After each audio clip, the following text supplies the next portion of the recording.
Засгийн газраас дархны гангийн үйлдвэрийн төсөл дээр шинээр сонгон шалгаруулалт зарлахаар болсон. За тэгвэл уг төслийг хэрэгжүүлж байсан QSC компани тусгай зөвшөөрлийг 2022 онд цуцалснаас үүдэн засгийн газар 600-аас 700 орчим тэрбум төгрөгийн нөхөн олгорыг тухайн компанид төлөх үүргийг хүлээсэн байна.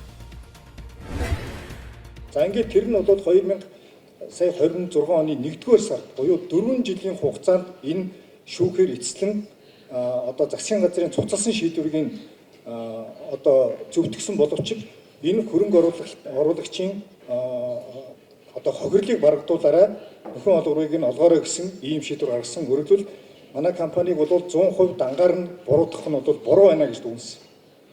За ийм шүүхийн шийдвэртэй шүүхийн маргаан 4 жилээс илүү хугацааг үргэлжлээд ингээд явж байгаа тохиолдолд нөгөө гангийн үйлдвэрлэлийн төсөл дээр засгийн газар маань яг таны түрүүний хэлснээр гангийн үйлдвэрлэлийн стратегийн хөрөнгө оруулагчийг одоо бид сонгон шалгаруулна гэд өмнөх хөрөнгө оруулагчийн асуудлыг шийдвэрлэж дуусаагүй байгаа мөртлөө ингэж зарласан.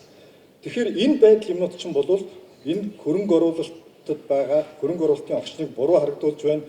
Дархан төмөрлөгийн үйлдвэр болон түүний ард газруудтай холбоотой шүүхэн ямарваа нэг үүрэг, ногдол, барьцаа байхгүй болсон учраас бид гангийн үйлдвэрийн зохиц салбарын хөрөнгө оруулалтын бичиг одоо олон улсын сонгон шалгуулалтыг зарласан. За QSC компанийн хувьд өөрийнхөө оруулсан хөрөнгө оруулалттай холбоотой асуудлаа засгийн газраас ихэмжлэх эрхтэй байгаа.